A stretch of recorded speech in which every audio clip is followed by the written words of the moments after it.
Hello नमस्कार साथियों, और एक नए जी के वीडियो में आप सब लोग का स्वागत करते हैं।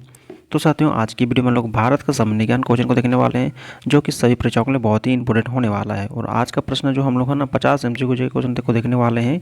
ठीक है दोस्तों, 50 MCQ जी क्वेश्चन जो कि सभी परीक्षाओं के लिए इंपॉर्टेंट होने वाला है। तो वीडियो के अंत तक में बन रहे हैं, और चैनल बने तो सब्सक्राइब कर ले और अपने दोस्तों के साथ वीडियो को शेयर करना ना भूलें।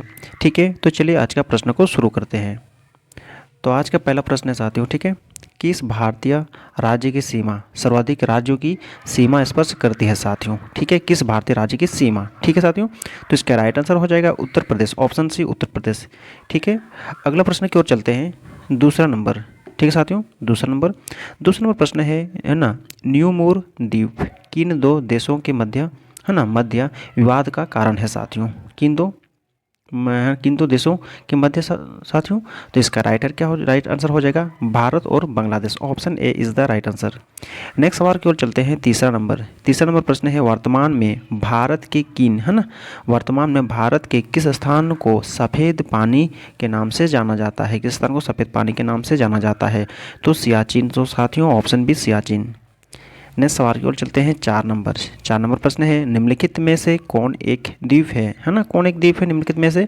तो द्वीप हो जाएगा ऑप्शन डी द्वीप। ठीक है, अगला 5 नंबर की ओर चलते हैं। निम्नलिखित में से कौन सा द्वीप भारत और श्रीलंका के मध्य स्थित है साथियों। ठीक है, निम्नलिखित में से ऑप्शन को देखते हुए कौन सा द्वीप भारत और श्रीलंका के मध्य स्थित है।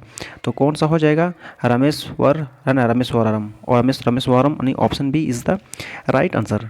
ठीक है, चलिए अगला चलते हैं। 6 नंबर प्रश्न साथियों है ना, कोंकण तट कहाँ से कहाँ तक विस्तृत है। ठीक है, कोंकण तट जो है ना कहाँ से कहाँ तक विस्तृत है साथियों।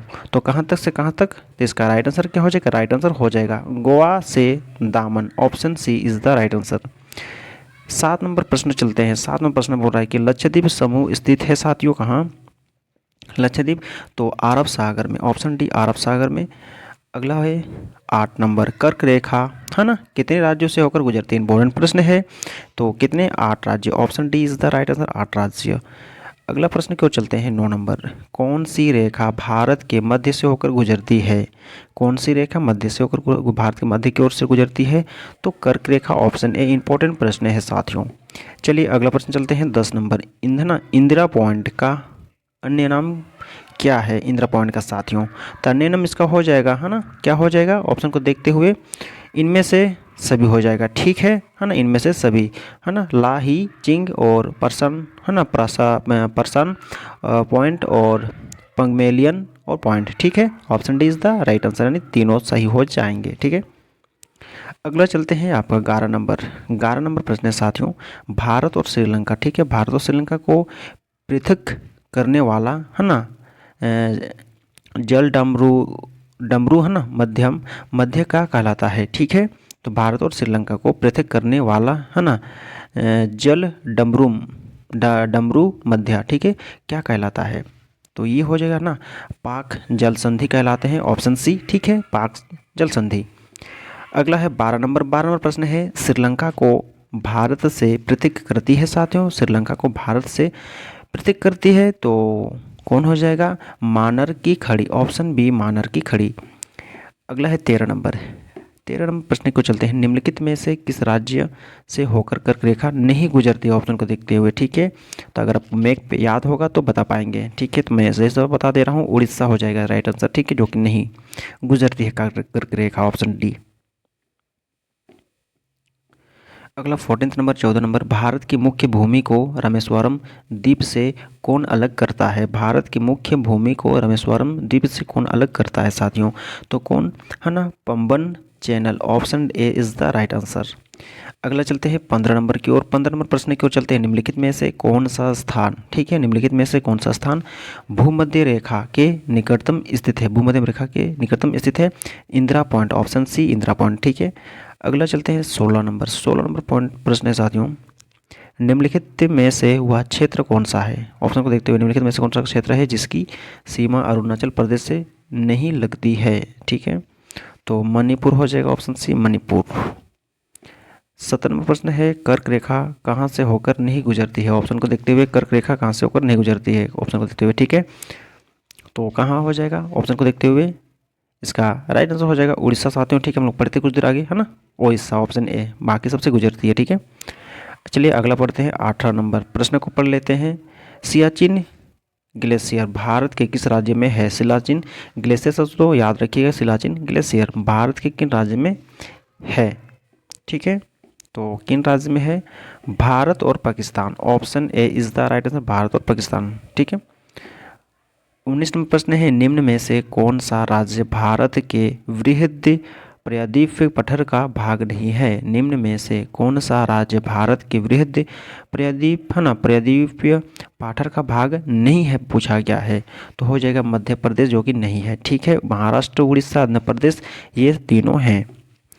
अगला 20 नंबर प्रश्न क्यों चलते? 20 नंबर प्रश्न बोल रहा है कि भारत और पाकिस्तान के बीच, ठीक है, भारत और पाकिस्तान के बीच सीमा का क्या निर्धारण करने, है ना, किसने किया? ठीक है, भारत और पाकिस्तान के बीच की सीमा का निर्धारण किसने किया? तो किसने किया साथियों?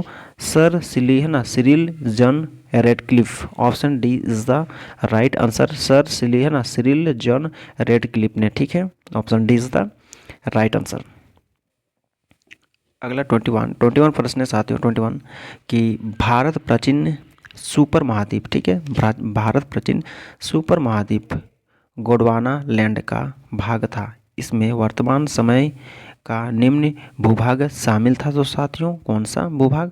तो ये भूभाग हो जाएगा आपका, है ना, अफ्रीका, ऑस्ट्रेलिया, दक्षिण अमेरिका, यानी ऑप्शन डी, ये सभी सही हो जाएंगे। ठीक है, अगला चलते हैं 22 प्रश्न है, निम्नलिखित राज्यों में से किसकी तटरेखा सर्वाधिक है? तटरेखा सर्वाधिक है ऑप्शन को देखते हुए। ठीक है, तो इसका राइट आंसर हो जाएगा गुजरात, ऑप्शन ए गुजरात हो जाएगा। ठीक है, अगला प्रश्न क्यों चलते हैं 23 प्रश्न है, अंडमान और निकोबार साथियों, है ना, अंडमान और निकोबार द्वीप समूह में सबसे अधिक ऊंचाई वाली चोटी कौन सी है? सबसे ऊंचाई वाली, तो इस केस में हो जाएगा आपका सैडल पीक हो जाएगा, है ना, सैडल पीक साथियों, है ना, ऑप्शन बी सैडल पीक। अगला चलते हैं 24 प्रश्न है आपका, निम्नलिखित में से कौन भारतीय मानसून को प्रभावित नहीं करती है? भारतीय मानसून को प्रभावित नहीं करती है, ऑप्शन को देखते हुए तो हो जाएगा गल्फ स्ट्रीम, है ना, ऑप्शन बी गल्फ स्ट्रीम।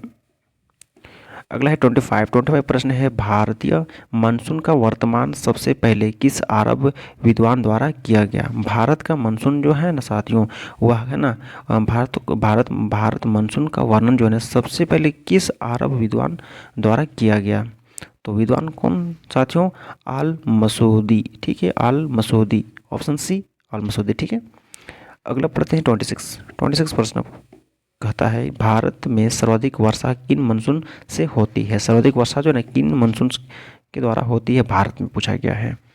तो याद रखिएगा दक्षिण पश्चिम मानसून, इंपॉर्टेंट प्रश्न है, option A is the right answer.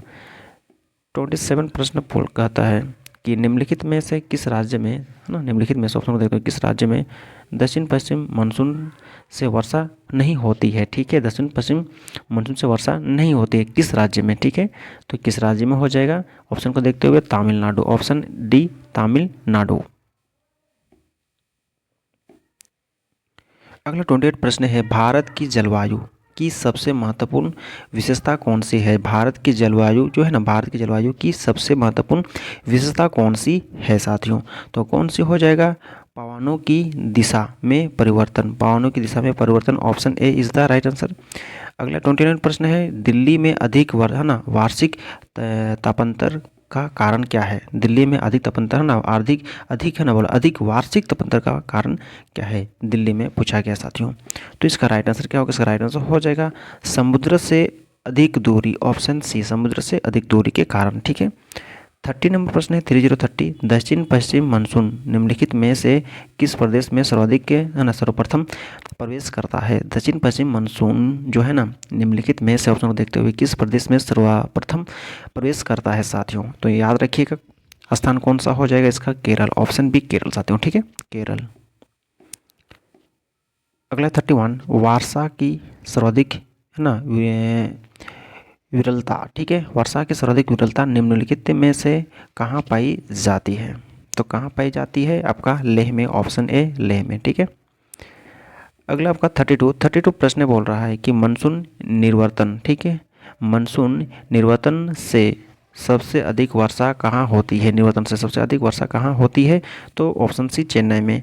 ठीक है, अगला बोले 33, भारत में वर्षा का औसत क्या है। ठीक है, भारत में वर्षा का औसत साथियों हो जाएगा आपका 118 सेंटीमीटर हो जाएगा। Option B is the right answer. ठीक है, अगला पढ़ते हैं 34 प्रश्न बोल रहा है कि है ना बंदीपुर, ठीक है, बंदीपुर प्रोजेक्ट है ना, प्रोजेक्टर टाइगर रिजर्व किस राज्य में स्थित है साथियों, तो किस राज्य में स्थित है, ऑप्शन सी कर्नाटक में। ठीक है, अगला पढ़ते हैं 35 की ओर। 35 प्रश्न कहता है कि कानपुर किस लिए प्रसिद्ध है। कानपुर जो है ना किस लिए प्रसिद्ध है, तो यह चमड़ा उद्योग के लिए प्रसिद्ध है। ऑप्शन को देखते हुए option A is the right answer, चमड़ा उद्योग के लिए प्रसिद्ध है कानपुर। ठीक है, अगला चलते हैं 36 प्रश्न है महाराष्ट्र स्थित है ना पिपपारी। ठीक है, पिपपारी, महाराष्ट्र स्थित पिपपारी किस लिए प्रसिद्ध है साथियों, तो किस लिए प्रसिद्ध है, तो इसका राइट आंसर हो जाएगा आपका है ना, इसका राइट आंसर हो जाएगा ऑप्शन डी, एंटीबायोटिक उद्योग के लिए प्रसिद्ध है। Option D is the right answer. अगला प्रश्न पढ़ते हैं 37 देश की प्रमुख मोटर निर्माता कंपनी मारुति। ठीक है, देश की प्रमुख मोटर निर्माता कंपनी जो है ना मारुति उद्योग लिमिटेड कहाँ स्थित है साथियों, है ना, आप लोगों को पता होना चाहिए, तो हो जाए गुड़गांव में। ऑप्शन ए गुड़गांव में। ठीक है, अगला पढ़ते हैं 38 प्रश्न है भारत का सबसे महत्वपूर्ण लघु उद्योग पूछा गया है भारत का सबसे, तो हाथ करथा उद्योग हो जाएगा। Option D. 13 प्रश्न है देश की प्रमुख जीव निर्माता, देश की प्रमुख है ना प्रमुख जीव निर्माता कंपनी महिंद्रा कंपनी लिमिटेड किस स्थान पर स्थित है ना, किस स्थान पर स्थित है, तो पुणे। ऑप्शन सी पुणे में। अगला है 4040 है ना बारोनी तेल शोधक कारखाने, बारोनी है ना तेल शोधक कारखाने की स्थापना किस देश के सहयोग से की गई है साथियों, किस देश के सहयोग से की गई है, तो ये ऑप्शन को देखते हुए इसका राइट आंसर हो जाएगा पूर्व सोवियत संघ। ऑप्शन डी पूर्व सोवियत संघ के द्वारा। ठीक है, अगला है 4141 नेपा है ना नेपा नागर किस उद्योग के लिए जाना जाता है। नेपा नागर जो है ना किस उद्योग के लिए जाना जाता है, तो हो जाएगा अखबारी कागज़ के लिए जाना जाता है। Option D. ठीक है, चलिए 42 प्रश्न को चलते हैं। अगला प्रश्न है 42 है ना 42 प्रश्न कहता है कि भारत की जनसंख्या कब करोड़ों की हो गई। ठीक है, कब करोड़ों की हो गई भारत की जनसंख्या पूछा गया, याद रखिएगा साथियों, इसका राइट आंसर हो जाएगा आपका ऑप्शन ए 2000 मई 2000 में। ठीक है, अगला 43 प्रश्न है भारत में जनसंख्या वृद्धि ना वृद्धि, भारत में जनसंख्या वृद्धि के इतिहास में कौन सा वर्षा महावीर है ना कौन सॉरी दोस्तों, भारत में जनसंख्या वृद्धि के इसलिए इतिहास में कौन सा वर्ष महाविभाजन का वर्ष कहलाता है, महाविभाजन का वर्ष कहलाता है, कौन सा वर्ष साथियों, तो इसका राइट आंसर हो जाएगा आपका 1921 ईस्वी। Option D. ठीक है, अगला है 44 प्रश्न है निम्नलिखित में से कौन एक उत्तर भारतीय नृत्य है, उत्तर भारतीय नृत्य है साथियों। ठीक है, उत्तर भारतीय नृत्य है निम्नलिखित में से, ऑप्शन को देखते हुए तो हो जाएगा कथक, हो जाएगा ऑप्शन ए।